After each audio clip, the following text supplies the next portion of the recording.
Fencing जो इतने time से नहीं हो रखी 70 साल से, अब क्या ऐसे ये इतना ज़्यादा प्रोमिनेंटली 1-2 साल से आ रहा है? 2016 में मणिपुर में चुनाव होते हैं, विधानसभा चुनाव। 17 में नई सरकार बनती है। 2017 से पहले मणिपुर में कांग्रेस की सरकार रही है। अभी तक वहाँ पे भाजपा की सरकार आई नहीं थी। 17 में पहली बार मणिपुर में बीजेपी की सरकार बनी। उससे पहले जो कुकी कम्युनिटी का जो वो देते हैं आर्ग्यूमेंट, वो ये बोलते हैं कि ये ऑलरेडी काफ़ी पढ़े लिखे हैं कंपैरिजन में, और इनके पास इकोनॉमिक रिसोर्सेज सारे हैं। इनको अगर एसटी स्टेटस मिल गया तो एसटी स्टेटस की कोई वैल्यू नहीं रह जाएगी, क्योंकि ऑलरेडी उनके पास एससी और ओबीसी स्टेटस है मैतेई कम्युनिटी के पास। तो आपको क्यों लगता है कि उनका एसटी स्टेटस मांगना वैलिड है? सबसे पहले हम कॉन्स्टिट्यूशन को समझते हैं। क्या एसटी स्टेटस किसी बाहरी आतंकवादी के लिए बना है क्या? किसी टेररिस्ट के लिए भी एसटी स्टेटस है क्या? कि पहाड़ में रहने वाले लोगों को एसटी स्टेटस मिलना चाहिए, नागाओं को मिला भी है, उससे हमको कोई आपत्ति नहीं है, हम तो उनके साथ खड़े हैं। आपने तो आतंकवादियों को दे रखा है, बाहर से आए हुए लोगों को एसटी स्टेटस मिलेगा, ये कहाँ से होता है? तो मैतेई कम्युनिटी के लोग कैंप्स में रह रहे हैं जाके, 16-16 महीने हो गए उनको कैंप्स में रहते हुए, कोई फैसिलिटीज़ कुछ नहीं है उनके पास। समस्या ये आ रही है कि हमारे लोग संगठित नहीं हो पा रहे। आप समझिए कि मैतेइयों की संख्या 15 लाख है, तो मैतेई कम्युनिटी आर्थिक रूप से कमजोर कम्युनिटी नहीं है। कितने मैतेई ब्यूरोक्रेट्स आपको दिल्ली में मिल जाएंगे? मैतेई बंधु आपके अमेरिका में, ब्रिटेन में अच्छे पदों पे। मतलब काफ़ी इंटेलिजेंट और हार्ड वर्किंग कम्युनिटी है। हाँ। Economically they are not united. इसको सॉल्व करने में इतना टाइम लग क्यों रहा है? बहुत पावरफुल इंटरनेशनल एजेंसीज लगी हुई हैं, हमारी सरकारें भी उनके सामने कमजोर पड़ जाती हैं। अगर हो सके तो आप नाम प्रोवाइड करना। मणिपुर में मैती कम्युनिटी जो एक हिंदू ब्राह्मण कम्युनिटी है, और कुकी कम्युनिटी जो एक ट्राइबल कम्युनिटी है, ये दो कम्युनिटीज के अंदर कॉन्फ्लिक्ट चल रहा है over the issue of providing ST status to the Meitei community. Meitei community जो एक हिंदू ब्राह्मण कम्युनिटी है, उनके पास एसटी स्टेटस पहले भी था, जो गवर्नमेंट ने वापस ले लिया था उनसे। वापस लेने की वजह से वो सिर्फ अपने वैली एरिया के अंदर लैंड खरीद सकते हैं और हिली एरियाज में नहीं खरीद सकते। हाँ, जहाँ की कुकी कम्युनिटी वैली में भी जाके अपना लैंड खरीद सकते हैं। मैती कम्युनिटी की इस डिमांड के अगेंस्ट है कुकी कम्युनिटी। अब ये है पर्सपेक्टिव जो इंटरनेट पे मिल रहा है हमको आज के टाइम पर, और काफी टाइम से ये कॉन्फ्लिक्ट बहुत टाइम से चल रही है और इसका कोई सॉल्यूशन नहीं हो रहा। इस पूरे कॉन्फ्लिक्ट पर एक नया और बिल्कुल अलग पर्सपेक्टिव हमारे आज के पॉडकास्ट के गेस्ट ने हमें प्रोवाइड किया है। उनका नाम है संजीव तिवारी, जो ग्राम उदय फाउंडेशन के प्रेसिडेंट और फाउंडर हैं। I hope this podcast will provide you a new opinion and a broader perspective on this Manipur conflict. See you in the podcast. Sanjeev ji, Manipur का जो ये इशू चल रहा है और ये कॉन्फ्लिक्ट चल रही है, ये अभी तक रिजॉल्व नहीं हो पा रही और बहुत लंबे टाइम से चल रही है। बेसिकली ये है क्या एग्जैक्टली कॉन्फ्लिक्ट, और आप इसके बारे में इतने अच्छे से जानते कैसे हो? अंबिका जी नमस्कार। और ये जो पूरा मणिपुर का विषय है, मेरा लंबे समय तक मणिपुर में रहना हुआ। मणिपुर ही नहीं, नॉर्थ ईस्ट पूरा, अरुणाचल, नागालैंड, मिजोरम, मेघालय, त्रिपुरा, सारा मैंने ट्रैवल किया। और 3 वर्ष तो 2016 से 2019 तक विशेष रूप से मैं मणिपुर में रहा। मणिपुर की सभी कम्युनिटी से मेरा सीधे सीधे संपर्क रहा, उनसे बातचीत रही, उनके विषयों को समझा। मुख्य विषय क्या है, मणिपुर को जाना कि मणिपुर के हिस्टोरिकल और जियोग्राफिकल पर्सपेक्टिव क्या है, उसको भी मैंने समझा। जो मणिपुर में एक लंबे समय से आतंक है, ये अभी नहीं, ऐसा नहीं है कि अभी ये हुआ है, ये जो हम देख रहे हैं ये अभी हुआ, ऐसा भी नहीं है। ये बीज बहुत पहले बोई जा चुकी थी। कितना पहले? अंग्रेजों के समय से, जब भारत में अंग्रेज आए तभी ये बीज बोया जा चुका था। 1949 तक मणिपुर एक स्वतंत्र राज्य था। 1949 में मणिपुर भारत का हिस्सा बनता है, भारत में मर्ज होता है 1949 में। उससे पहले जो मणिपुर था एक स्वतंत्र राजा जैसा कॉन्सेप्ट था, वहाँ पे पूरा प्रिंसली स्टेट। Princely state. हाँ जी। 1949 में ये भारत में मर्ज हो जाता है। उससे पहले मणिपुर में क्या था, उन सारे विषयों, मणिपुर एक, आप समझिए कि मणिपुर अपने आप में एक स्वतंत्र पूरा विषय है। भारत का तो अभिन्न अंग है ही, लेकिन मणिपुर अपने आप में एक स्वतंत्र विषय है, पूरा एक इंडिपेंडेंट सब्जेक्ट है मणिपुर।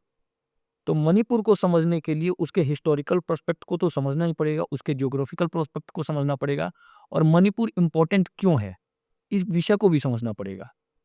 जब इन सारे विषयों को समझते हैं तो सबसे पहले हम ये देखते हैं कि जो भारत और बर्मा की सीमा है, कम से कम 1200 किलोमीटर की सीमा है ये, भारत और बर्मा की। इस सीमा का एक लंबा हिस्सा मणिपुर टच करता है। मणिपुर उस सीमा का एक अंग है। तो जब भी कोई स्टेट इंटरनेशनल बाउंड्री का पार्ट बन जाता है तो ऑटोमेटिकली इट बिकम इम्पोर्टेंट। अब उस पे तो हमको चर्चा करना ही पड़ेगा। और फिर आप देखते हो कि कम से कम इसका 1200 किलोमीटर का जो बॉर्डर है वो खुला हुआ है, उसकी फेंसिंग ही नहीं हुई है। अच्छा जी, अभी तक नहीं हुई। अभी तक 30 किलोमीटर की फेंसिंग हुई है, हम्म 30 किलोमीटर की फेंसिंग हो चुकी है। पर इसका रीजन क्या है? अब इसका रीजन तो आप फिर से पीछे जाना आपको पड़ेगा कि ऐसा क्यों हुआ, जबकि सारे बॉर्डर की फेंसिंग हुई, इंडिया पाकिस्तान के बॉर्डर की फेंसिंग है। आप देखोगे तो इवन नेपाल भी इतना खुला नहीं है, इतना खुला नहीं है, जबकि नेपाल को हम लोग बहुत ही फ्री एक्सेस मानते हैं, फिर भी नेपाल इतना खुला नहीं है। इंडिया चाइना बॉर्डर आप देख लीजिए, उत्तराखंड में, हिमाचल में है, जम्मू कश्मीर भी थोड़ा सा टच करता है इंडिया चाइना बॉर्डर, वो भी खुला हुआ नहीं है। ये बॉर्डर क्यों खुला हुआ है और इस पे किसी का ध्यान क्यों नहीं गया? ये छोटा मोटा विषय नहीं है कि मणिपुर और भारत का कम से कम 1200 किलोमीटर का एरिया खुला हुआ है, खुले द्वार है, और वहां से लगातार इन्फिल्ट्रेशन चल रहा है, घुसपैठ चल रही है वहां से डेली। आप समझिए कि आज भी प्रतिदिन, मुझे ऐसा लगता है कि उसका कोई डाटा तो नहीं है, स्पेसिफिक डाटा तो नहीं है कि कितने लोग आते हैं, लेकिन आज भी पर डे इन्फिल्ट्रेशन चल रहा है। हम लोग बात कर रहे हैं और क्या पता कुछ लोग आ रहे होंगे, बर्मा से मणिपुर की तरफ आ रहे होंगे। तो ये है मेजर इशू। सबसे पहले ये मूल समस्या है कि वहां से लोग आते हैं, वो कौन से लोग आते हैं, उनका इंटेंशन क्या होता है, क्या अनइंटेंशनली आते हैं या थ्रू सम इंटेंशन आते हैं, क्या उनको कोई भेजता है या ऐसे ही आ जाते हैं। तो ये है चर्चा का विषय। तो मुझे यहीं पे आपको एक बार रोक के ना एक बार पूछना चाहती हूँ मैं आपसे कि आपके हिसाब से फेंसिंग हुई क्यों नहीं है उस एरिया की? कोई छोटी-मोटी बात तो है नहीं? बिल्कुल बिल्कुल, फेंसिंग किसका काम है, गवर्नमेंट इन्फिल्ट्रेशन को कंट्रोल करना किसका काम है, सेंट्रल एजेंसीज का काम है। भारत की अखंडता को अक्षुण्ण कौन रखेगा, सरकार रखेगी। तो ये जो फेंसिंग का विषय है, जो जो बाउंड्री का विषय है, ये तो सीधे सीधे इसीलिए तो बॉर्डर सिक्योरिटी फोर्स को डिप्लॉय किया जाता है, बीएसएफ को। बीएसएफ को क्यों डिप्लॉय किया जाता है सीमाओं पे? To control infiltration. पहला विषय है जो बीएसएफ का मुख्य विषय जो है, टू कंट्रोल इन्फिल्ट्रेशन, घुसपैठ को कंट्रोल करना। तो सीमा कितना महत्वपूर्ण विषय है, और अगर इस सीमा को खोल के रखा गया, क्यों क्यों खोल के रखा गया है, तो बहुत पीछे अगर आप जाओगे तो आपको समझ में क्या आएगा कि सबसे बड़ी बात तो एक बड़ी आबादी को नॉर्थ ईस्ट पता ही नहीं है। एक बड़ी आबादी को जो दिल्ली में बैठी हुई है, उसको नॉर्थ ईस्ट पता ही नहीं है, उसको मणिपुर पता ही नहीं है। अभी भी बहुत लोग तो नहीं, कुछ लोग तो ऐसे होंगे जिनको ये तक नहीं, उनके संज्ञान में नहीं होगा। मैं सामान्य व्यक्ति की बात कर रहा हूँ, मतलब बहुत ही सामान्य व्यक्ति की, जिनको ये भी नहीं पता होगा कि मणिपुर की राजधानी का नाम क्या है। मैं बहुत ही सामान्य आदमी की बात कर रहा हूँ, जबकि बिहार की राजधानी पटना है, इस देश को पता है। Bihar is also a state, Manipur is also a state. अगर आपको यूपी की राजधानी का नाम पता है तो आपको मणिपुर की राजधानी का नाम भी पता होना चाहिए उसी एक्सटेंट में, लेकिन नहीं पता है। मणिपुर की राजधानी इम्फाल है, मिजोरम की राजधानी का नाम नहीं पता है। तो सबसे बड़ी बात जो ये अनअवेयरनेस है, जागरूकता ही नहीं है नॉर्थ ईस्ट के प्रति, ये एक बड़ा, और ये भी जो जागरूकता नहीं है, ये मुझे प्लान वे में दिखता है, जागरूक किया नहीं गया, हाँ, एग्ज़ैक्टली। जागरूक किया नहीं गया, क्योंकि उसके पीछे एक बड़ी प्लानिंग थी। एक बड़ी प्लानिंग मुझे दिखती है कि क्यों जागरूक नहीं किया गया। आप बताओगे थोड़ा अगर साफ साफ समझ में आता है आपको क्यों जागरूक नहीं किया गया, क्योंकि आपको अपनी बाउंड्रीज को खोलना था। जब देश का एक बड़ा वर्ग जागरूक हो जाएगा मणिपुर के प्रति, तो कहेगा कि फेंसिंग होनी चाहिए बॉर्डर की, एग्ज़ैक्टली क्योंकि हर व्यक्ति इस देश की नेशनल इंटीग्रिटी के प्रति अवेयर है। कोई भी यहाँ देशद्रोही नहीं है, मुझे ऐसा लगता है। इस देश का आम नागरिक देशद्रोही तो नहीं है। कोई भी ये नहीं चाहेगा कि बाहर से कोई आतंकी आए और भारत की अक्षुण्णता पे अटैक करे, भारत की इंटीग्रिटी पे अटैक करे। तो कुछ ऐसी एजेंसीज लंबे समय से काम कर रही होंगी जो भारत के विरुद्ध काम कर रही हैं, उन्होंने इसको खोल के रखा होगा, और संभवतः हमारी पूर्ववर्ती सरकारें उनके प्रभाव में काम कर रही होंगी, ऐसा मुझे लगता है। क्योंकि क्यों खोल के रखा है? एग्ज़ैक्टली अभी तक 1949 में मणिपुर भारत का हिस्सा बनता है, 47 में भारत स्वतंत्र हो जाता है। आज आपको 70 वर्ष हो चुके हैं स्वतंत्र हुए, और आपने अभी तक बॉर्डर की फेंसिंग नहीं की। अभी भी इस सरकार के आने के बाद 30 किलोमीटर की फेंसिंग हुई है, थैंक्स टू दिस गवर्नमेंट। ये तो मैं खुल के बोलूंगा, कि अब फेंसिंग शुरू हुई है, अब ये प्रोसेस में है फेंसिंग, अभी तक फेंसिंग हुई नहीं है। ये छोटा विषय नहीं था। तो मूल समस्या पहले समझिए, तो ये क्लियर हो जाता है कि फेंसिंग जो नहीं हुई वो तो नेहरू के जो एडवाइजर थे, जो स्पेशली ट्राइबल विषयों के लिए नेहरू को एडवाइज करते थे, वेरियर एल्विन मिशनरी के आदमी थे बाहर। तो आप समझिए किस प्रकार के लोग एडवाइस कर रहे थे, क्या पता उनके एडवाइस पे ये सारा काम हो रहा हो, कौन जानता है। जब इतनी सारी बॉर्डर को आपने फेंस कर दिया तो आपने मणिपुर के बॉर्डर को फेंस क्यों नहीं किया। तो ये एक बड़ी समस्या आपके सामने आती है। ओके। और बड़ी समस्या आपके सामने है। अब जैसा आपने समस्या को समझने का प्रयास किया, तो वो मैं समझा रहा हूं कि समस्या क्या है, मूल कारण क्या है, ये सब हुआ क्यों। विषय नेशनल इंटीग्रिटी से जुड़ा हुआ है, राष्ट्र की अखंडता से जुड़ा हुआ ये विषय है। अब ये समझने का इसमें सबसे महत्वपूर्ण विषय ये है कि अब क्या हुआ। अब ये पिक्चर सबके सामने कैसे आ गया और हुआ क्या। 18 महीने, 20 महीने, 25 महीने में ये क्या हुआ। हाँ, और फेंसिंग जो इतने टाइम से नहीं हो रखी, 70 साल से, अच्छा हाँ, अब क्या ऐसे ये इतना ज्यादा प्रोमिनेंटली 1-2 साल से आ रहा है। अब क्या मुख्य विषय ये कि अब क्या हुआ कि पूरा मणिपुर सबके सामने आ गया, सब जान गया कि मणिपुर क्या है, सब मणिपुर पे चर्चा करने लग गया अपने अपने हिसाब से, सबको मणिपुर को जानना है। अब क्या हुआ, ऐसा क्या हुआ, कौन से लोग थे, ये महत्वपूर्ण विषय है कि अब हुआ क्या। हाँ प्लीज बताओ। तो जब इन विषयों को हम समझते हैं कि अब हुआ क्या, तो 2016 में मणिपुर में चुनाव होते हैं, विधानसभा चुनाव 2016-17।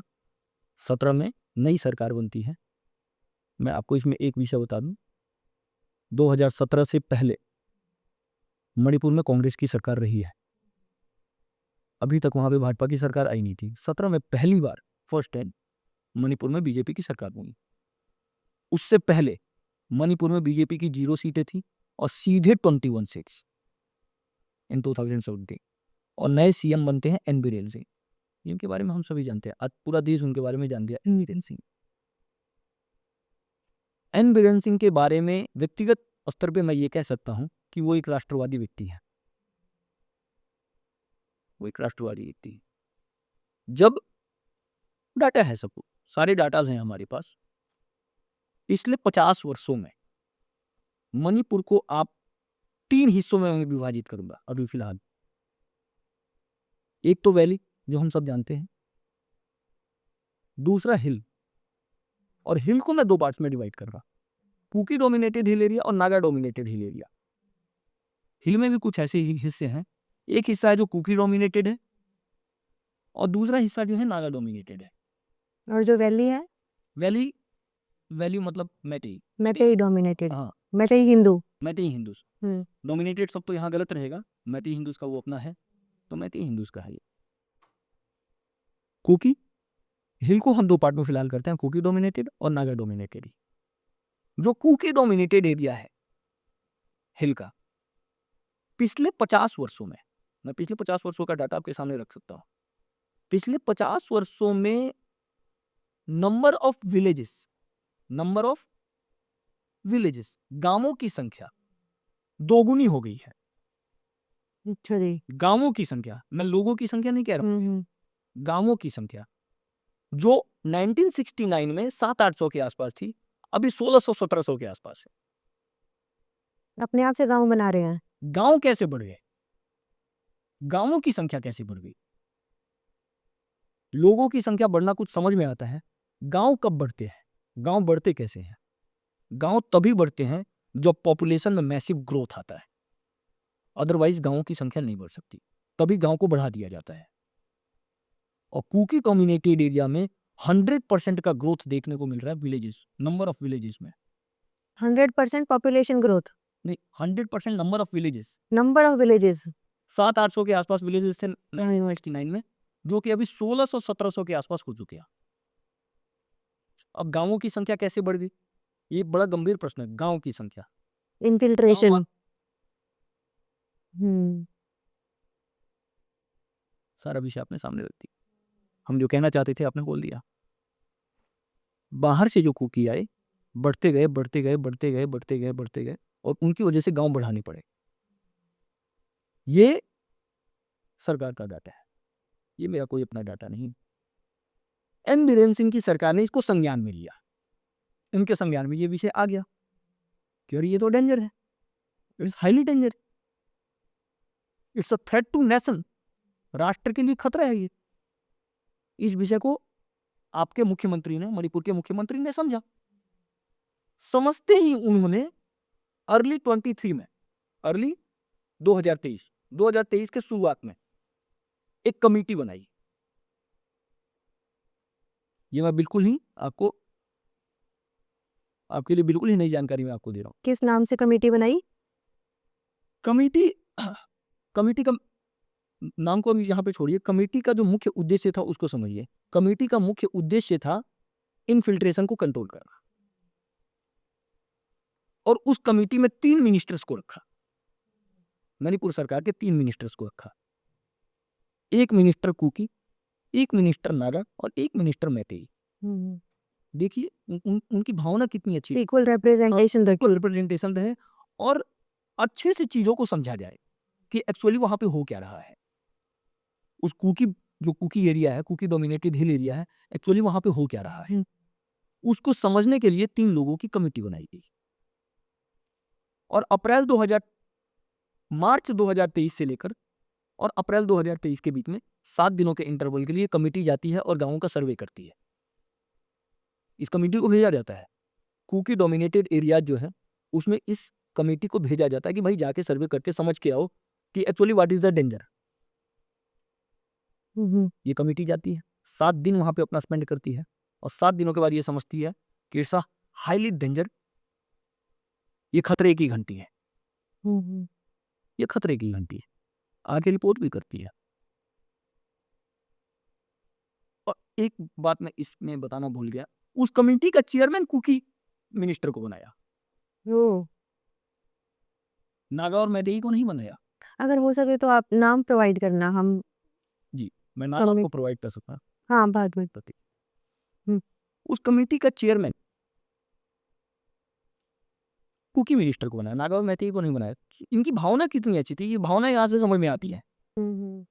एक सीएम की भावना समझ में आती है कि भावना कितनी अच्छी थी। इनका उद्देश्य क्या था? इनका उद्देश्य था इन्फिल्ट्रेशन को कंट्रोल करना। कमेटी बनी, कमेटी के संज्ञान में ये विषय आ गया कि कितना हाईली डेंजर विषय है। अब जब सीएम साहब के संज्ञान में ये सारा विषय है, सीएम साहब ने एक्टिविटी अपनी शुरू कर दी। अब सीएम साहब को, और जितना इन्फिल्ट्रेशन हो रहा था, जितने इन्फिल्ट्रेटेड कुकीज थे, थ्रू बर्मा, सबसे पहले एक बात यहाँ पे क्लियर हो जाए, ये बिल्कुल क्लैरिटी के साथ मैं बोल रहा हूँ, बिल्कुल क्लैरिटी के साथ। जो कुकी कम्युनिटी है, ये जो कुकी कम्युनिटी है, ये ओरिजिनली इंडिया की और मणिपुर की नहीं है। ओरिजिनली यहाँ की कम्युनिटी है ही नहीं। अंग्रेजों ने कुछ कुकीज को बर्मा से लाके यहाँ पे बसाया था, अंग्रेजों ने बसाया था। ये कम्युनिटी यहाँ की है ही नहीं। अंग्रेजों ने क्यों बसाया था? अंग्रेजों का अपना एक इंटेंशन था। पहले कुकी, इनको कूली भी बोलते थे, मतलब लेबोरियस लोग थे ये। मैं उसमें ज्यादा डीप नहीं जाना चाहूंगा कि अंग्रेजों ने क्यों बसाया, लेकिन अंग्रेज वहां से लेके आए। अंग्रेजों का भी अपना कुछ इंटेंशन रहा होगा, कुछ प्लानिंग रही होगी।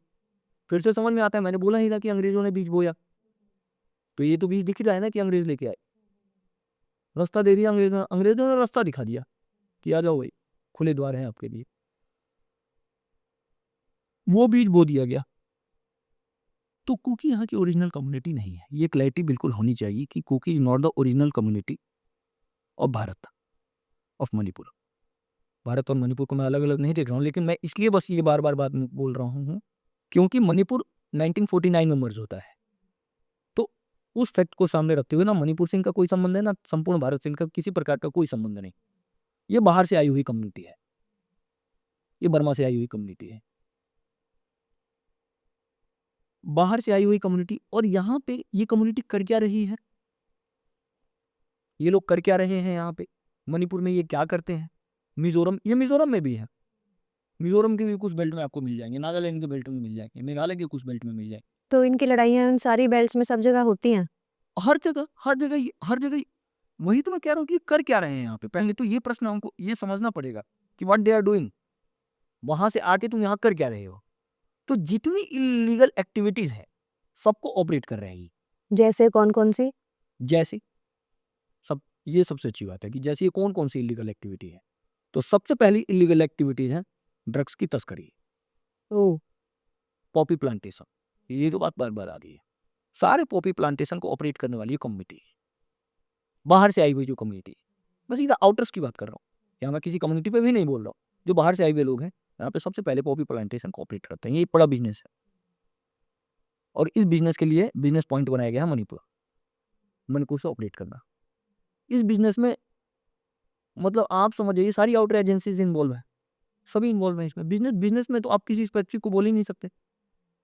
इलीगल बिजनेस, बिजनेस भी नहीं, इलीगल बिजनेस। आउटर एजेंसीज का नाम ले सकते हैं हम। आउटर एजेंसीज, आप आउटर एजेंसीज में सारी आ जाती हैं। कोई भी आउटर नेशन जो होगा वो इसमें इन्वॉल्व है, may be China, may be America, कोई भी इन्वॉल्व हो सकता है। It's a business, it's a illegal business. Business में हर कोई इन्वॉल्व होना चाहता है। इलीगल बिजनेस में जो गलत लोग होते हैं वो इन्वॉल्व होना चाहते हैं। तो ये एक प्रकार का बिजनेस है। Poppy plantation is a big business. 60,000 crore के ड्रग्स को रिकवरी करने का काम एन बीरेन सिंह की सरकार ने किया। ऑन रिकॉर्ड है। On recording. ये बीरेन सिंह जी का खुद का ट्वीट है, ये मैं नहीं बोल रहा हूँ। 60,000 करोड़ का के ड्रग्स को रिकवर करने का काम बीरेन सरकार ने किया है। दूसरी बात, एक हो गया पॉपी। दूसरी 20,000 हेक्टेयर लैंड है जिसपे 20,000 hectare, it's not a small, small number नहीं है। हाँ 20,000 हेक्टेयर लैंड पे जहाँ पे पॉपी की खेती हो रही थी उसको डिस्ट्रॉय किया। हम्म, इसका मतलब बिजनेस को डैमेज करने का दावा किया। हम्म। इस इलीगल बिजनेस पे अटैक किया है बीरेन सरकार ने। ये उनकी गलती है। अब आप इसको कैसे देखते हैं? हम्म। ये भारी गलती हो गई कि इन आतंकवादियों के बिजनेस को उन्होंने डिस्टर्ब कर दिया। बस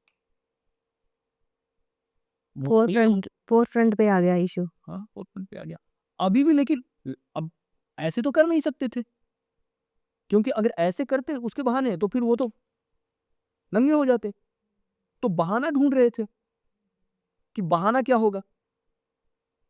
इसको तो बहाना बना नहीं सकते थे, इनको तो बहाना चाहिए था ना जलाने के लिए, मणिपुर को जलाने के लिए, इस देश को जलाने के लिए वो तो एक बहाना ढूंढ रहे थे।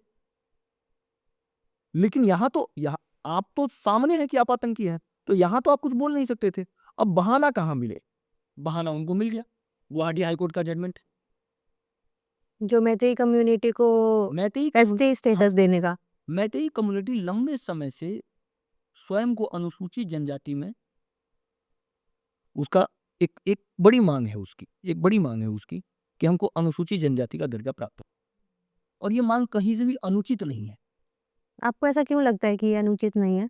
क्योंकि जो कुकी कम्युनिटी का जो वो देते हैं आर्ग्यूमेंट, वो ये बोलते हैं कि ये ऑलरेडी काफ़ी पढ़े लिखे हैं कंपैरिजन में हमसे, और इनके पास इकोनॉमिक रिसोर्सेज सारे हैं, और हिंदू ब्राह्मण कम्युनिटी है, तो वैसे ही ये सुपीरियर हैं, वो ये बोलते हैं। तो इनको अगर एसटी स्टेटस मिल गया तो एसटी स्टेटस की कोई वैल्यू नहीं रह जाएगी, क्योंकि ऑलरेडी उनके पास ओबीसी स्टेटस है, एससी और ओबीसी स्टेटस है मैतेई कम्युनिटी के पास।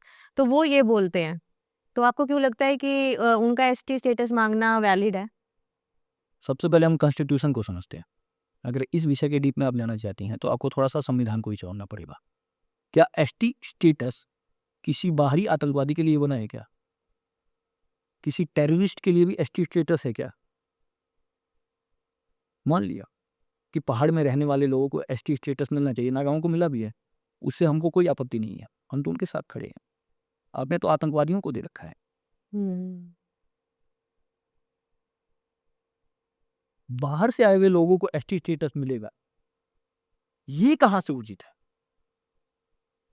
बर्मा से आए हुए घुसपैठियों को एसटी स्टेटस मिलेगा, वो यहाँ पे ब्यूरोक्रेट बन जाएंगे, वो यहाँ पे एमएलए बन जाएंगे, पब्लिक रिप्रेजेंटेटिव बन जाएंगे, ये कहां से उचित है? इनका उचित है अनुचित है ये तो अलग विषय है। आपका आधार क्या है? क्या कॉन्स्टिट्यूशन में कोई प्रोविजन है कि टेररिस्ट को एसटी स्टेटस मिलेगा? टेररिस्ट को तो आधार कार्ड भी नहीं मिलना चाहिए, वो तो एसटी स्टेटस लेके बैठा हुआ है, बाहर से आया हुआ आदमी। ये कहाँ से उचित है? ये हमारा प्रति प्रश्न है, ये हमारा एक काउंटर क्वेश्चन है। यहीं पर सारी बातें क्लियर हो जाती। Manipur land revenue act MLRA, आप उसके बारे में पढ़िए। वो सीधा सीधा कहता है कि मैतेई हिंदुओं को पहाड़ में जमीन खरीदने का अधिकार नहीं है, लेकिन बाहर से आया हुआ आतंकी वहां पे अपना घर बना लेगा, एनक्रोच करके वहां पे बैठा रहेगा। ये कहां से उचित है? मैतेई हिंदू मात्र 6% भूमि में रह रहे हैं। जो वैली एरिया है वो 90% है, 10% ही है आपका। जो हिल एरिया है वो 90% है, वैली एरिया की वो 10% है। उस 10% में भी आपने राजधानी बना रखी है इम्फाल, तो राजधानी को उस प्रकार से डेवलप भी करना पड़ेगा। सारी चीजें डेवलप हो रखी हैं, तो मैतेइयों के रहने के लिए जमीन कहाँ है? कम से कम उनके बारे में तो विचार कीजिए, उनकी उनकी स्थिति के बारे में तो विचार कीजिए कि वो कैसे रह रहे हैं वहां पे। उनकी दयनीय स्थिति के बारे में तो विचार कीजिए। और वो ये भी बोलते हैं कि हमारे पास पहले एसटी स्टेटस था, वो हमारा निकाल दिया गया था, हम वही वापस मांग रहे हैं। वही वापस मांग रहे हैं। एसटी स्टेटस के की क्या एलिजिबिलिटीज हैं, इस पर चर्चा होनी चाहिए। मुझे लगता है, आई थिंक दैट कि they are eligible for ST status. तो फिर अगर उनको एसटी स्टेटस मिल जाता है तो एक तरह से पूरा स्टेट ही एसटी हो जाएगा ना फिर तो। क्या इशू हो जाएगा इससे?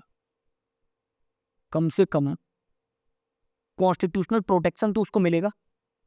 हम्म। अभी तो कॉन्स्टिट्यूशनली प्रोटेक्टेड भी नहीं है, वो तो कॉन्स्टिट्यूशनली डेंजर जोन में खड़ा है। बाहर से आया हुआ व्यक्ति पहाड़ को एनक्रोच कर लेता है और उसको एसटी स्टेटस मिल जाता है, सारी सुविधाएं लेता है, वो यहाँ के सिस्टम में आ जाता है। तो कितनी भयावह स्थिति है ये आपको समझना पड़ेगा कि कितनी कितनी भयावह स्थिति है। तो एक बिजनेस आपका हो गया पॉपी का, ये बड़ा बिजनेस आपको दिखता है।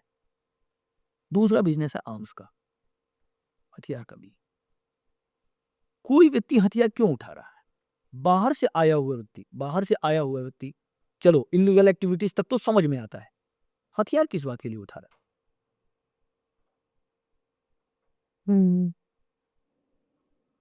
बर्मा से आया हुआ व्यक्ति यहां आके 47 क्यों उठा रहा है, स्नाइपर क्यों उठा रहा है? उतने हथियार तो मुझे लगता है इंडियन आर्मी के पास नहीं है, और इनके एक दो नहीं 50 ग्रुप्स हैं, सारी इंफॉर्मेशन अपने पास। हथियार क्यों उठा रहा है और व्हाट पर्पस, किस लिए हथियार उठा? इसकी गहराई में जाना पड़ेगा हमें कि इन संस्थाओं ने, इन कुकी ऑर्गेनाइजेशंस ने, जो बर्मा बेस्ड है, मैं बार बार कहूंगा ये इंडिया बेस्ड नहीं है, ये सब बर्मा बेस्ड है। इन संस्थाओं ने हथियार क्यों उठा रखा है? किसके लिए हथियार उठा रखा है? हथियार से करना क्या चाहते हैं? हथियार से किसको मारना चाहते हैं? पर्पस क्या है इनका? आप किसको यहाँ पे किससे लड़ रहे हैं? सारी बातें समझ में आती हैं फिर कि आपको ये पूरी कम्युनिटी को टारगेट करना है, मैं तो हिंदू कम्युनिटी, और उसके जीनोसाइड की आप प्लानिंग कर रहे हैं, उसको मूल से आप खत्म कर देना चाहते हैं। क्योंकि पूरे पूर्वोत्तर में खुद को हिंदू कहने वाला जो समाज है वो मैं तो हिंदू समाज है। मुझे ना इससे थोड़ा रिलेशन क्रिएट हो रहा है कश्मीरी पंडित वाले केस के साथ, है ना? सेम सी बात लग रही है। सेम सी बात है। हम्म। यही हुआ था LTT द्वारा तमिलनाडु, यही हुआ था खालिस्तानियों द्वारा पंजाब में। और आप समझिए कि जो संस्थाएं मैतेई हितों के लिए, मैतेई सांस्कृतिक मूल्यों के लिए काम कर रही हैं, उनको भी डिफेम कर दिया जाता है। ये पूरे एजेंडा के तहत उनको भी डिफेम कर दिया जाता है। मतलब भारत के लिए काम करने वाली संस्थाएं, भारतीय मूल्यों के लिए काम करने वाली संस्थाएं, आप वो नाम ले सकते हो किसी एक? आराम भाई तेंगुल, आप रिकॉर्ड दिखाइए। आप 10 महीने पहले जाइए, आराम भाई तेंगुल की कोई गतिविधि दिखाइए, कल्चरल ऑर्गेनाइजेशन थी, आज भी कोई संस्था नहीं है। एक हथियार उसके पास दिखा दीजिए आप, एक किसी ऐसी एक्टिविटी में इन्वॉल्वमेंट उसकी दिखा दीजिए। किसी एक कोई एक्टिविटी हो, कोई इंसर्जेंट एक्टिविटी हो जिसमें आराम बाई टेंगुल इन्वॉल्व हो। वो तो सांस्कृतिक कार्यक्रम करती थी, उनकी महिलाएं तो आज भी हमारे परिचय में है। मणिपुर में कार्यक्रम करती हैं, दिल्ली में कार्यक्रम करती हैं। विशुद्ध सांस्कृतिक कार्यक्रम, मैतेई संस्कृति को प्रमोट करना उनका काम था। नहीं, क्या करते जब स्थिति इतनी भयावह थी।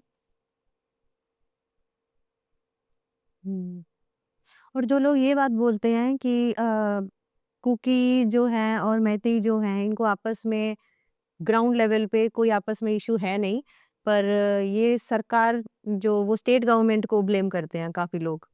काफ़ी आर्टिकल्स और वीडियोज़ में आ रहे हैं कि ये जो सारी क्राइसिस हो रही है वो गवर्नमेंट को ब्लेम कर देते हैं। हमने तो गवर्नमेंट के सारे पक्ष आपको बता दिए, गवर्नमेंट का सारा जो विषय है वो समझा दिया हमने। घुसपैठियों से लड़ रही है सरकार, इस बात को समझना पड़ेगा कि अब घुसपैठियों से लड़ना गलत है। सरकार घुसपैठियों से लड़ रही है। सरकार पॉपी प्लांटेशन को जो ऑपरेट कर रहे हैं उनसे लड़ रही है। सरकार जिनके हाथों में हथियार है उनसे लड़ रही है। पर इस चीज़ को सॉल्व करने में इतना टाइम लग क्यों रहा है? क्योंकि आप वहाँ कैंप्स में रह रहे हैं, मैतेई कम्युनिटी के लोग, इम्फाल छोड़ के निकल के मैतेई कम्युनिटी के लोग कैंप्स में रह रहे हैं जाके। 16-16 महीने हो गए हैं उनको कैंप्स में रहते हुए। मैतेई कम्युनिटी के अपनी जगह छोड़ के ही कैंप्स में जाके रह रहे हैं। कोई फैसिलिटीज़ कुछ नहीं है उनके पास। हमारी मिलिट्री काफ़ी ज़्यादा स्ट्रॉन्ग है इंडिया की मेरे हिसाब से, और अगर हम लोग पाकिस्तान के अंदर जाके एक ऑपरेशन करके निकल के आ सकते हैं, तो हम अपनी कंट्री में रह के जो कंट्री में बाहर से आ रहे हैं उनको कैसे नहीं निकाल पा रहे अभी तक? क्या लगता है आपको, क्यों है ये? इसके पीछे बहुत पावरफुल इंटेलिजेंस, बहुत पावरफुल इंटरनेशनल एजेंसी लगी हुई। जो लोग इसमें इन्वॉल्व हैं, पहले उनकी शक्ति को समझना पड़ेगा। हम जाने अनजाने उनकी शक्ति को कम आते हैं। ऐसा नहीं है कि इस प्रकार की संस्थाएं केवल भारत में काम कर रही है, विश्व भर में ये खेल चल रहा है। फॉरेन मिशनरीज इसमें इन्वॉल्व है। उनके एजेंडा को समझना पड़ेगा, वो करना क्या चाहते हैं और वो कितने ताकतवर हैं। हमारी सरकारें भी उनके सामने कमजोर पड़ जाती हैं। ऐसा नहीं है कि हमारी सरकारें करने में अक्षम हैं या करना नहीं चाहती हैं, लेकिन जो वो ताकतें हैं वो ताकतें बहुत सक्रिय हैं और बहुत शक्तिशाली है, हर प्रकार से मजबूत है, फाइनेंशियली भी। समस्या ये आ रही है कि हमारे लोग संगठित नहीं हो पा रहे हैं। और आप समझिए कि मैतेइयों की संख्या 15 लाख है। 15 लाख के आसपास मैतेइयों की संख्या है। आउट ऑफ टोटल कितना? आउट ऑफ 55% है ठीक है। मैतेई कम्युनिटी टोटल का। 15 लाख के आसपास मैतेई कम्युनिटी है। अगर मैं मैतेई कम्युनिटी की ही बात करूं तो मैतेई कम्युनिटी आर्थिक रूप से कमजोर कम्युनिटी नहीं है। कितने मैतेई ब्यूरोक्रेट्स आपको दिल्ली में मिल जाएंगे। Even one of the supreme court जज, सुप्रीम कोर्ट के वन ऑफ द जज इज मैतेई। सुप्रीम कोर्ट के जज, सुप्रीम कोर्ट के 30-35 जज ही होते हैं।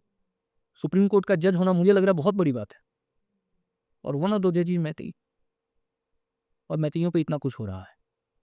समस्या कहाँ आ रही है? मैतेई बंधु आपके अमेरिका में, ब्रिटेन में अच्छे पदों पे। मतलब काफ़ी इंटेलिजेंट और हार्ड वर्किंग कम्युनिटी है। हाँ। समस्या कहाँ आ रही है? इतने के बावजूद भी ये लोग संगठित नहीं है, आर्थिक धरातल पे संगठित नहीं है। Economically they are not united. और जो शत्रु है वो संगठित है, उनकी संख्या भी ज्यादा है, संगठित भी। यहाँ संगठित होने की आवश्यकता है। शत्रु बहुत पावरफुल है। सरकार क्या करेगी? आप सरकार से क्या एक्सपेक्ट कर रहे हो? सरकार आपके साथ भी खड़ी हो जाए। सरकार तो केवल एक बॉडी है ना, एग्जीक्यूशन बॉडी है। सरकार की भी अपनी सीमाएं हैं। सरकार को यहाँ क्या करना चाहिए था? वैसे तो मैंने आपको इंटरनेशनल सॉल्यूशन बताया। सरकार को जो यहाँ पे सेंट्रल गवर्नमेंट को करना था, सबसे पहले बॉर्डर की फेंसिंग करनी थी, जो अभी तक नहीं किया है। 30 किलोमीटर है, स्टार्ट कर दिया है, लेकिन ये काम बहुत तेजी से करना पड़ेगा। ये सरकार ने ये काम स्टार्ट सरकार ने किया ना, वही मैंने बताया। आप सॉल्यूशन की दिशा में काम चल रहा है। ये जो बीरेन सिंह जी की सरकार ने जो एक्शंस लिए, पर मतलब 1200 किलोमीटर में अभी 30 किलोमीटर हुआ है, तो ना के बराबर ही है। ना के बराबर ही होगा, ना के बराबर ही। इस काम को बहुत तेजी से करना पड़ेगा। सबसे सबसे जो पहला सॉल्यूशन है वो है बॉर्डर की फेंसिंग। दूसरा सॉल्यूशन एनआरसी, और डिटेक्ट किया जाए आउटर्स को, और डिटेक्ट करके डिपोर्ट किया जाए। ये काम आपको करना पड़ेगा। सबसे पहले आपको डिटेक्ट करना पड़ेगा, आइडेंटिफाई करना पड़ेगा आउटर्स को, और आउटर्स को आइडेंटिफाई करके डिपोर्ट करना। दूसरा सॉल्यूशन। तीसरा सॉल्यूशन, मैतेइयों को एसटी स्टेटस मिलना, और इसी का बाइफर्केशन अगर आप करेंगे तो जितने भी आउटर्स हैं उनसे सारे अधिकार छीने जाए। सबसे पहले एसटी स्टेटस उनसे छीना जाए। बाहर का आया हुआ व्यक्ति एसटी स्टेटस ले कैसे रहा है, आधार कार्ड ले कैसे रहा है, वोटर आई कार्ड ले कैसे रहा है, सारी सुविधाओं को प्राप्त कैसे कर रहा है। मैंने एक चीज़ और सुनी है कि वहाँ के लोगों को वहाँ की गवर्नमेंट के ऊपर और पुलिस के ऊपर बिल्कुल भी भरोसा नहीं है। ट्रस्ट डेफिसिट बहुत हाई क्रिएट हो चुका है वहाँ पे। बेशक वो मैतेई कम्युनिटी है या कुकी कम्युनिटी है, कोई भी कम्युनिटी है या नागा कम्युनिटी है। तीनों कम्युनिटीज़ का ट्रस्ट इश्यू हो रखा है और वो पुलिस को तो बिल्कुल ही ट्रस्ट नहीं करते हैं। कुछ केसेज़ हमने भी देखे हैं, जो वीडियोज़ भी वायरल हुई हैं लास्ट ईयर। तो पुलिस कुछ करती ही नहीं है। इनफैक्ट वो बोलते हैं कि पुलिस ही हमको उन टेररिस्ट को दे देती है। तो वहाँ पे ही लॉ एंड ऑर्डर बिगड़ा हुआ है उस हिसाब से अगर देखा जाए तो। मैं तो कंपैरेटिव मोड में इस बात को समझाने का प्रयास करूंगा। थोड़ा सा कंपैरेटिव मोड में, तुलनात्मक रूप में मैं इस बात को समझाने का प्रयास करूंगा। जो मणिपुर पुलिस है वो एक स्टेट की पुलिस है, वो भी बहुत छोटा सा स्टेट, और जो उसके सामने जो संस्थाएं खड़ी है, 48 संस्थाओं का नाम तो मेरे पास है, जो कुकिंग मिलिटेंट ऑर्गेनाइजेशन हैं, जिनको बाहर से आर्म्स मिल रहा है, जो बर्मा बेस्ड है। मैं बार बार इस शब्द पे जोर दे रहा हूँ, बर्मा बेस्ड ऑर्गेनाइजेशन जो है, जो कुकिंग मिलिटेंट ऑर्गेनाइजेशन है, उनके पास कितने हथियार हैं। और मणिपुर ही नहीं, देश भर में जितने स्टेट्स हैं, स्टेट पुलिस के पास कौन कौन से हथियार हैं, आप एक बार कंपेयर कीजिए। तो पुलिस वीक पड़ जाती है वहाँ पे। इसमें गोल्डन ट्रायंगल का क्या रोल है कि जो थाईलैंड, बर्मा और Myanmar present state, Thailand, Myanmar और लाओस, ये इसका भी कुछ फैक्टर बोलते हैं कि इसका इन तीनों का कुछ इन्वॉल्वमेंट है, सिर्फ बर्मा नहीं। They are demanding for a different nation, Zalengam. पूरा एक नक्शा इसका बनाया हुआ है इन लोगों ने, आप देख सकती हैं, उस नक्शे को भी आप देख सकती हैं। Christian nation. अभी ऐसा करके क्रिश्चियन नेशन करके इन्होंने कुछ बोला नहीं है। ऑन रिकॉर्ड जो पूरी डिमांड है, आप जब पूरी डिमांड को देखेंगे जो कुकी ऑर्गेनाइजेशन डिमांड कर रही हैं, कभी भी फ्रंट पे इन्होंने ये बोला ही नहीं कि हमारी ये डिमांड्स है, हमको डिफरेंट नेशन चाहिए। अभी तो ये लोग केवल इतना बोलते हैं कि हमको स्पेशल एडमिनिस्ट्रेशन चाहिए। मतलब आप समझिए, बाहर से आया हुआ आतंकी कहता है कि हमको यहाँ पे स्पेशल एडमिनिस्ट्रेशन चाहिए। कितने तरीके से मांगता है, सीधे सीधे नहीं मांगता है। सीधे सीधे मांगेगा तो सबके समझ में आ जाएगा। हैरान करने वाली बात, मैं आपको बिटवीन द लाइन आपको एक इन्फॉर्मेशन दे रहा हूँ। मिजोरम की जो सीएम, वो जाके यूएसए में बोलते हैं कि हमको जोलैंड चाहिए। मिजोरम के सीएम सीएम बोल रहे हैं जोलैंड। जो है कुकी का ही एक सब कैटेगरी है जो।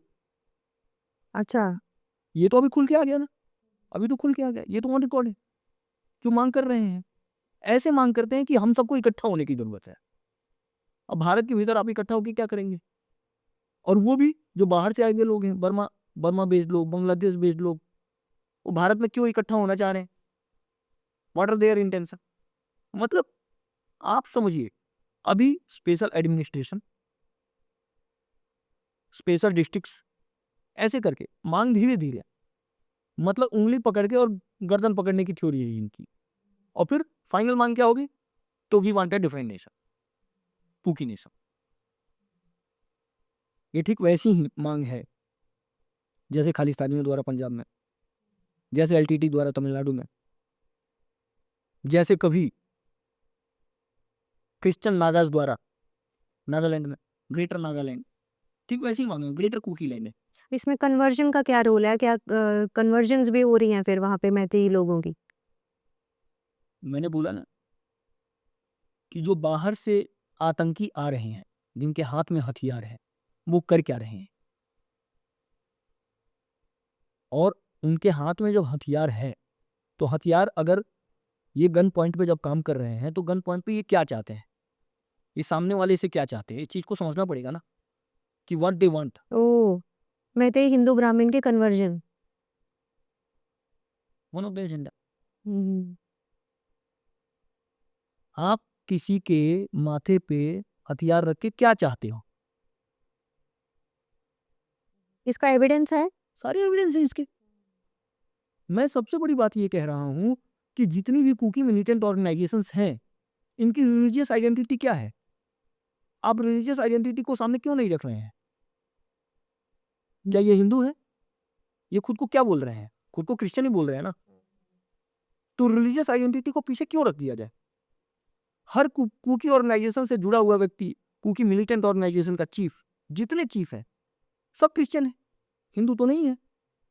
इवन खुद को केवल ओनली कुकी भी नहीं कह रहे हैं, उनकी एक आइडेंटिटी क्रिश्चियन भी है। ये तो ऑन रिकॉर्ड है। मंदिर तोड़ दिया गया, 1200 साल पुराना शिव जी का मंदिर तोड़ दिया गया मणिपुर में। मंदिर को तोड़ने का क्या मतलब था? मंदिर आपने क्यों तोड़ा? मंदिर से आपको क्या समस्या थी? मंदिर कौन तोड़ेगा? हाँ, ये भी न्यूज़ में आया था, हिली एरियाज में जितने भी सारे हिंदू टेम्पल्स थे वो डिस्ट्रॉय कर दिए डिस्ट्रॉय किसने डिस्ट्रॉय किया? कुकीज और, ने। और डिस्ट्रॉय करने के बाद वहां पे क्रॉस लगा दिया। डिस्ट्रॉय करने के बाद आपने वहां पे क्रॉस लगा दिया। तो बातें तो क्लियर है ना, इनको आप कब तक हाइड कर सकते हो? सबसे पहली बात कि what is their religious identity of these Kuki terrorist organisations. इनकी धार्मिक पहचान क्या है? क्या ये हिंदू है? नहीं। क्या है? हम्म, अगर विश्व भर में इस्लामिक मिलिटेंसी पे बात हो रही है तो अब क्रिश्चियन मिलिटेंसी के ऊपर भी बात होनी चाहिए।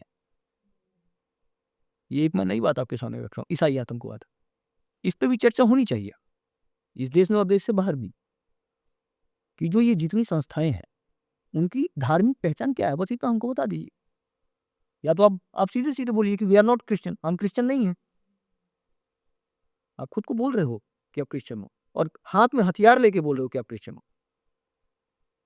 ये तो सबके सामने है। ये ठीक वही है जैसे नागाओं की जो संस्थाएं थी, ये भी एक समय में उनके पीछे भी ईसाई ताकतें काम कर रही थी, लेकिन नागा क्योंकि यहाँ का मूल निवासी है तो लंबे समय तक इनकी दुकान चली नहीं।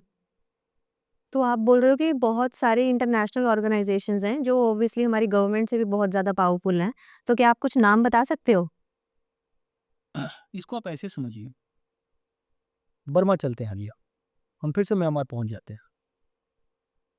और ये समस्या केवल, ऐसा मैं बार बार कह रहा हूँ, ये समस्या केवल भारत में नहीं है, इससे ज्यादा समस्या बर्मा में है।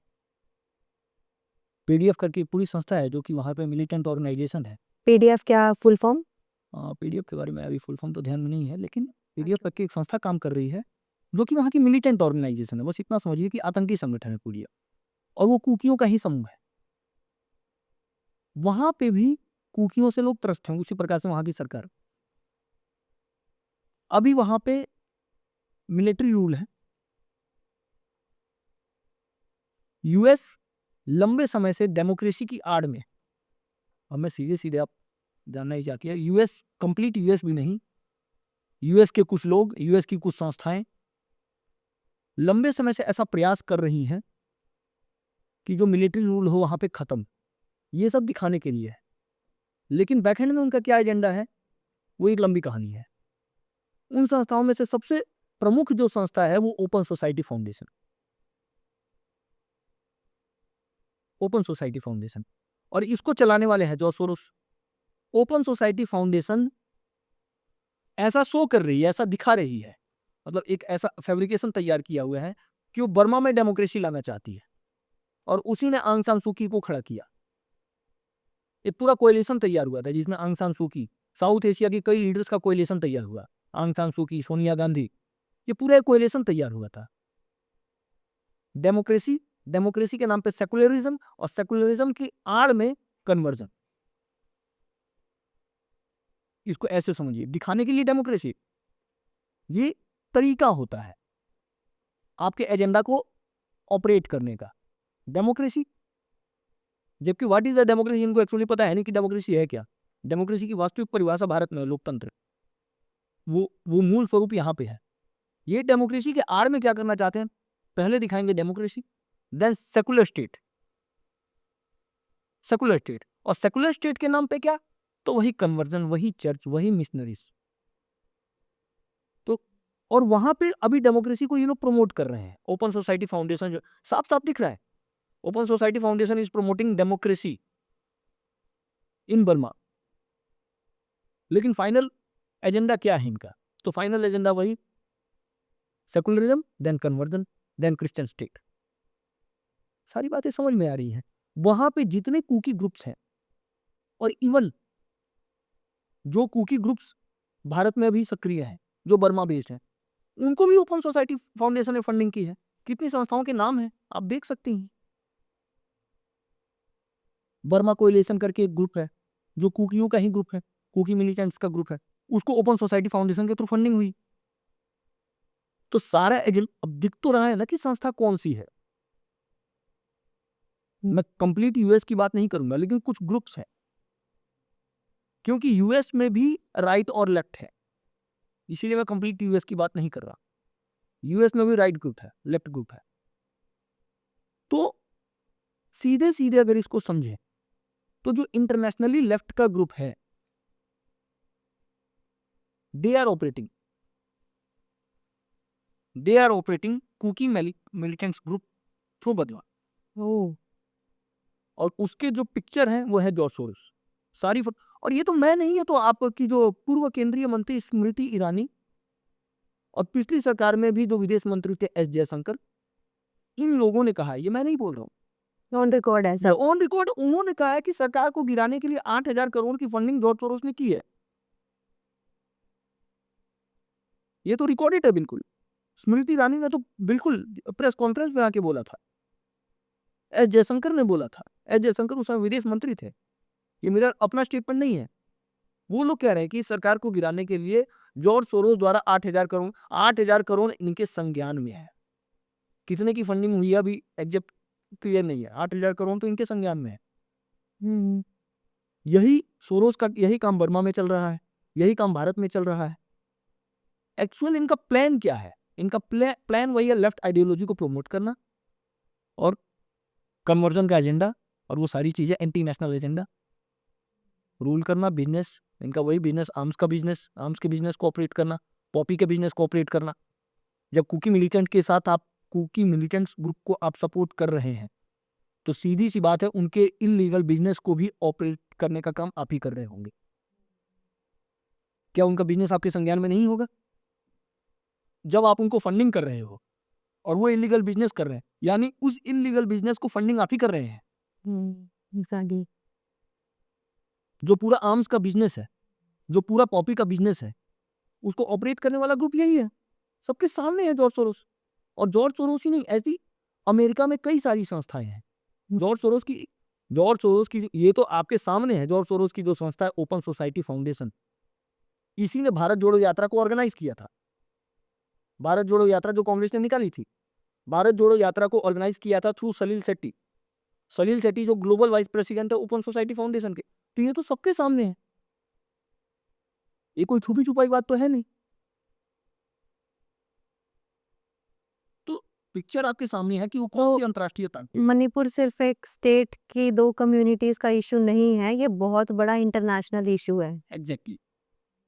इस बात को आप जिस कॉमन मैन की बात कह रही थी, उस कॉमन मैन को भी ये समझना पड़ेगा कि ये लड़ाई कितनी बड़ी है और इसमें हम कहाँ खड़े हैं, हमारी भूमिका क्या है।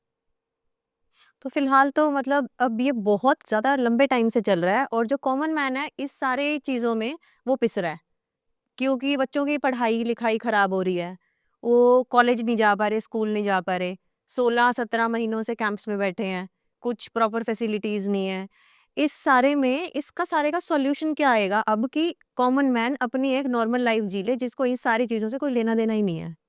कॉमन मैन को लेना देना तो होना चाहिए, मतलब इन लड़ाइयों से कोई लेना देना नहीं है, वो क्या करेगा, वो उसके हाथ में पावर नहीं है।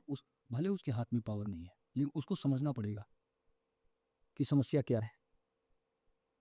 क्योंकि या तो आप मार दिए जाओगे, या तो ये आइडेंटिटी क्राइसिस का भी मैटर है।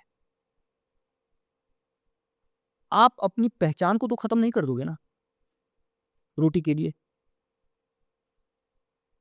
आपकी पहचान यहाँ पे खत्म होने जा रही है। आपकी पहचान भी तो महत्व रखती है। क्या कॉमन मैन की पहचान का कोई इंपॉर्टेंस नहीं है? तो कॉमन मैन के साथ तो अब ये समस्या आने वाली है कि उसकी आइडेंटिटी खतरे में है। तो उनको इकट्ठा होना पड़ेगा। निश्चित निश्चित पेट की लड़ाई तो हम लड़ेंगे, वो साथ साथ हम लड़ेंगे, उसके साथ पूरा देश खड़ा है उनके साथ। सबसे पहले वहां के व्यक्ति को समझना पड़ेगा कि अब ये आपके अस्तित्व के ऊपर खतरा है। तो ऐसे में प्रेसिडेंट रूल क्यों नहीं लग रहा, इतना अगर क्राइसिस हो गया है? It is one of the solution. हाँ, लगना चाहिए था। अभी तक क्यों नहीं लगा प्रेसिडेंट्स रूल वहाँ पे? इसको कह सकते हैं हाँ, ये एक प्रकार का सजेशन। क्योंकि कश्मीर में अगर हो सकता है। हाँ, क्योंकि लोग सफर कर रहे हैं वहाँ पे। लेकिन फिर मैं कहूंगा it's not a failure of state. ये स्टेट का फेलियर नहीं है। प्रेसिडेंट रूल लगाने का मतलब ये बिल्कुल नहीं है कि स्टेट वहां से फेल हो रही है। स्टेट ने जो स्टेप्स लिए उसकी वजह से ये सब कुछ आपको देखने को मिल रहा है। वो लोग सामने आ रहे हैं, सारी आतंकी संस्थाएं सामने आ रही हैं। हाँ, ये कहा जा सकता है इसमें कि सेंटर अपने स्तर पे सेंटर की इन्वॉल्वमेंट वहां पे बढ़ाई जाए, बिल्कुल। सेंटर की इन्वॉल्वमेंट बढ़नी चाहिए, सेंटर सपोर्ट करे। हम्म स्टेट ने जो स्टेप्स लिए उन स्टेप्स को बैकहैंड से सपोर्ट करे। सेंटर को ये काम करना चाहिए था। सेंटर के पास सारी एजेंसीज हैं, सारे फोर्सेस हैं, सेंटर के संज्ञान में सब कुछ है। आपको लगता है कि मीडिया का रोल है इसमें बहुत बड़ा? क्योंकि कश्मीर का इशू जब भी आता है वहाँ प्रेसिडेंट्स रूल लगता है, वहाँ पे मीडिया में सारे चैनल्स पे कश्मीर का इशू चल रहा होता है। मणिपुर का इशू उतना इम्पोर्टेंस ही नहीं देते उसको चैनल्स के ऊपर भी। यूट्यूब पे इनफैक्ट इन्फ्लुएंसर्स और क्रिएटर्स सब स्प्रेड कर रहे हैं मैसेज को काफ़ी ज़्यादा, पर मेन स्ट्रीम आपके टेलीविजन चैनल्स पे ये चीज़ नहीं आ रही।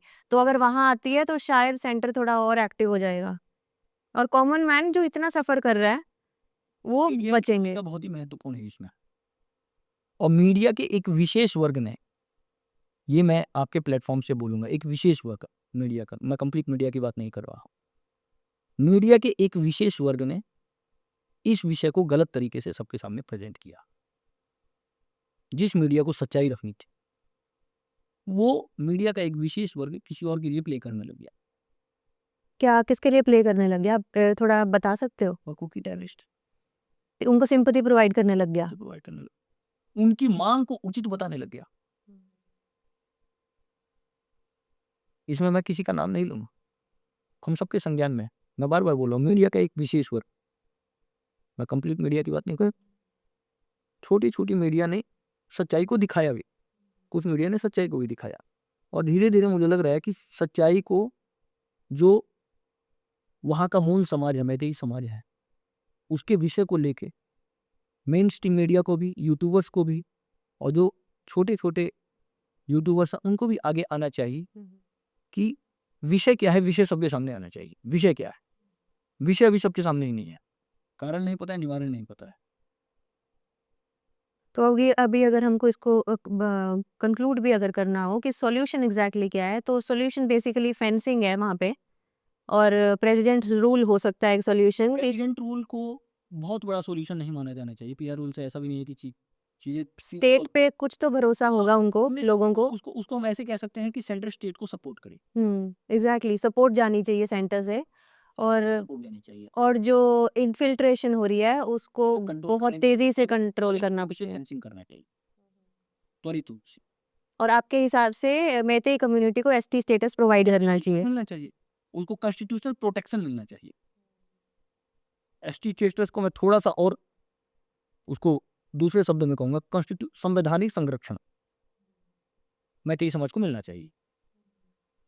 पहाड़ में जमीन खरीदने का अधिकार मैतेई समाज को मिलना चाहिए। तो मैतेई वहां का मूल समाज है, वो पहाड़ में जमीन क्यों नहीं खरीद पा रहे, जबकि एक बाहरी व्यक्ति आके खरीद के वहां पे बैठा हुआ है, सारी सुख सुविधाएं दे रहा है, एक आतंकी व्यक्ति वहां पे बैठा हुआ है, लेकिन जो वहां का मूल समाज है वो पहाड़ में जमीन नहीं खरीद पा रहा है। संजीव जी, आपने एक बहुत डिफरेंट पर्सपेक्टिव प्रोवाइड किया है हम लोगों को कि ये सारे मणिपुर के इशू पे जो कॉन्फ्लिक्ट्स वहाँ पे चल रही हैं, ये इंटरनेट पे फिलहाल ये पर्सपेक्टिव है नहीं। तो थैंक यू सो मच। अगर आपको ये पॉडकास्ट पसंद आया है तो इसे ज़्यादा से ज़्यादा लोगों के साथ शेयर कीजिए। कमेंट सेक्शन में हमें बताइए कि हम किन टॉपिक्स के ऊपर और पॉडकास्ट लेकर आएँ। Please like the video. Thank you so much for watching.